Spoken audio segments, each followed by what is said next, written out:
एक बार फिर से स्वागत है आप सभी का अंकुर अपडेट्स यूट्यूब चैनल में। यार देखो, यूपी पुलिस का रिजल्ट जारी कर दिया गया है, लेकिन उसमें एक बहुत खतरनाक कमी दिख रही है। आपको भी दिख रही होगी। वो है वेटिंग लिस्ट ना लगाने की। अब चलो ठीक है, नहीं लगा तो कोई बात नहीं, लेकिन आप ऐसे सोचो कि 60,244 पद हैं और 60,244 लोगों को मेडिकल के लिए बुलाया गया है। तो ये मान लेना कि 60,244 में से कोई बाहर नहीं होगा। कम से कम उन लोगों को सिक्योरिटी हो जाएगी, भैया इतने लोगों को तो बाहर नहीं किया जाएगा। तो वेटिंग लिस्ट नहीं लगाए हैं तो किसी को कोई दिक्कत ही नहीं होगी। लेकिन क्या ऐसा होगा? बिल्कुल नहीं होगा। इसमें बहुत सारे बच्चे बाहर हो जाएंगे। अगर संख्या के हिसाब से देखा जाए तो मुझे तो लग रहा है कम से कम 8 से 9 हज़ार लोग बाहर हो जाएंगे।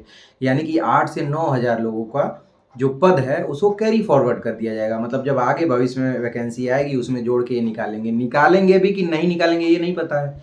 अब अगर वेटिंग लिस्ट लग जाती तो क्या फायदे होते?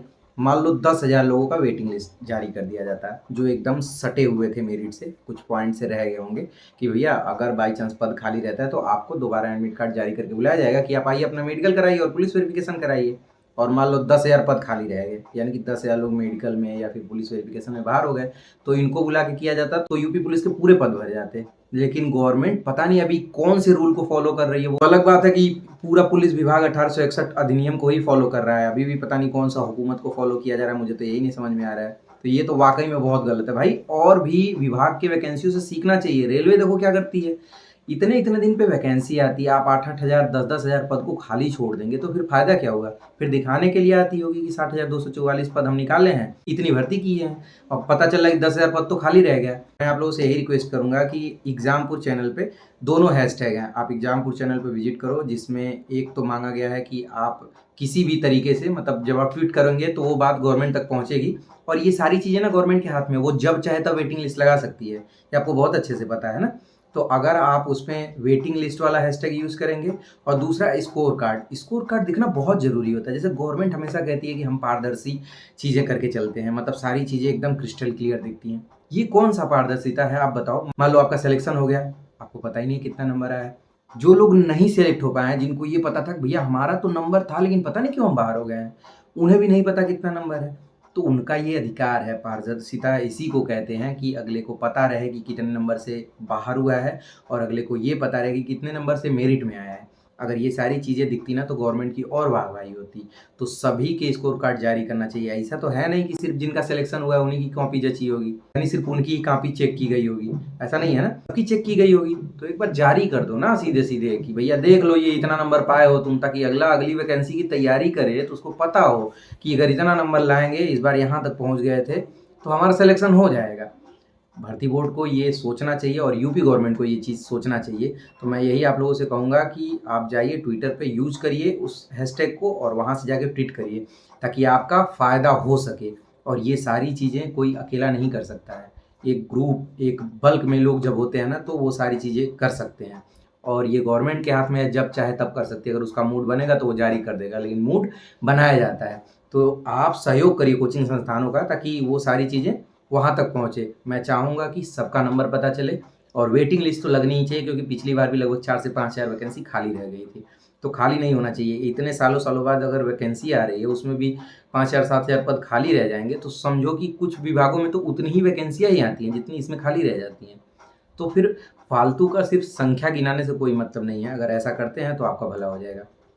दूसरा, प्री मेडिकल में बहुत लोग एकदम आँख बंद करके जा रहे हैं, भैया हम तो जा रहे हैं आगरा कराने, हम तो जा रहे हैं दिल्ली कराने। काहे ऐसा कर रहे हो भाई?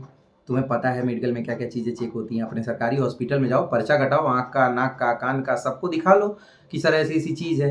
आपको क्लियर हो जाएगा। फालतू का इतना दूर दौड़ने का कोई मतलब नहीं है। जिनको बिल्कुल ही नहीं पता है तो पहले यूट्यूब पे सर्च कर लें, यूपी पुलिस का मेडिकल कैसे होता है, पता चल जाएगा क्या-क्या चीज़ें चेक होती हैं। अब जैसे मान लो कान का हो गया, कान के पर्दे नहीं फटे होने चाहिए, कान के पर्दे में छेद नहीं होना चाहिए, कान बहना नहीं चाहिए। इतना अगर आपको पता चल गया तो कोई दिक्कत नहीं है। अब आप इसी के लिए प्री मेडिकल कराने जाओगे, प्री मेडिकल वाले भी चेक ऐसा कर रहे हैं जैसे लग रहा है कि आप सीआरपीएफ में भर्ती हो रहे हो या आर्मी में जा रहे हो। भाई वो पहले से इन्हीं सारी चीज़ों की वैकेंसियों के लिए जाने जाते थे। यानी कि वो प्री मेडिकल जो इस टाइप की वैकेंसियाँ होती हैं उसी के करते थे। अब इसमें वो कह रहे हैं प्राइवेट पार्ट चेक होता है, पाइल्स चेक होता है, ये होता है, फिर कहेंगे भैया ऑपरेशन करा लो। वो सोलंकी हॉस्पिटल कौन सा लखनऊ का है वहाँ, कि आपको पाइल्स है। एक लड़का बता रहा था कि पहले कहा कि थोड़ा-सा पाइल्स है, ऑपरेशन करा लो। फिर बाद में कुछ आँख की दिक्कत है क्या, कि पाइल्स वाला चल जाएगा, आँख का ऑपरेशन करवा लो। अब आप खुद ही बताओ, मान लो अगर रोज़ 1000 बच्चे जा रहे हैं और उसमें से 10 भी तैयार हो गए ऑपरेशन कराने के लिए, तो बन गया सिस्टम। तो मैं यही कहूँगा कि परेशान ना हो, बात अपनी आती है तो लोग परेशान होते हैं, लेकिन इतना भी क्यों परेशान होना है यार। अब नस दिख रही है तो कह रहे हो भैया ऐसा तो नहीं दिक्कत हो जाएगी। भाई इंसान है, बिना नस वाला इंसान देखे हो क्या? ऐसा थोड़ी है कि ग्लूकोज की तरह अलग से खून पिएगा वो पाइप लगा के, नसों के माध्यम से ही तो जाएगा। तो इस वजह से आप परेशान ना हो, थोड़ा बहुत नसें अगर दिख रही हैं तो उतनी दिखती हैं। आप अगर नहीं जान रहे हो कि वेरिकोज वेन्स की प्रॉब्लम क्या होती है, तो आप यूट्यूब पे सर्च कर लो, आपको दिख जाएगा किस तरीके से होता है। अगर वैसा है तो आपको दिक्कत है, तब आप दवा करा लेना, डॉक्टर को दिखा लेना। ये मत सोचो कि हाँ 500 रुपया लग रहा है चलो हम जाके करा ले रहे हैं, अपने आप को भी परेशान कर रहे हो, घर वालों को भी परेशान कर रहे हो। मैं कह रहा हूँ जेन्युइन प्रॉब्लम हो तो चलो बात ठीक है, लेकिन सब लोग जाके प्री मेडिकल कराएं, हम लोग तो नहीं कराए थे यार, कोई दिक्कत नहीं हुई। बस अवेयर होना जरूरी है, पता होना जरूरी है कि क्या चीज़ें हैं, कैसे चेक होती हैं, अगर उसमें दिक्कत है तो उसको सही करा लो। बाकी इंजॉय करो, कोई दिक्कत नहीं है। मेडिकल की जो प्रक्रिया है वो थोड़ा लेट ही होने वाला है, ठीक है। लेट होने के पीछे का रीज़न मैंने आपको बता दिया है, तो इंतज़ार करो और ये समय इंजॉय करो, क्योंकि इसके बाद ना साल भर में 30 दिन सीएल लेके घर आओगे। कुछ लोग की शादियाँ छूटेंगी, कुछ लोग का बर्थडे छूटेगा, तो अभी भी समय है आपके पास ये दौर एंजॉय करने का। सभी नात रिश्तेदारी यही तो सबसे मिलो अच्छे से और इस पल को एंजॉय करो। हाँ रोना धोना बहुत आएगा, देखो हमने तो 3 महीना अपना गंवा दिया रोने धोने में ही। मतलब स्टार्टिंग का जो पीरियड एंजॉय करने वाला होता है वो रोने धोने में ही, नौकरी लग गई अब घर से दूर जाएंगे, ये आप लोग नहीं करिएगा। एंजॉय करिए, ज़िंदगी के हर पहलू में एंट्री करना ज़रूरी होता है। जब नए चीज़ में घुसते हैं तो थोड़ा बदलाव होता है, थोड़ी दिक्कतें आती हैं कंफर्ट जोन से बाहर निकलने में, ठीक। तो एंजॉय करो, बाकी तो एंजॉय करो ये पल, फिर मौका नहीं मिलेगा। मारपीट नहीं करना है, चोट वोट लगने से बचिएगा। सब लोग एक्टिव हो गए हैं पटदारी में कि बस किसी तरीके से इसकी नौकरी ना हो, तो उसके लिए वो किसी भी हद पे जा सकते हैं, तो इसी से आप बचिएगा।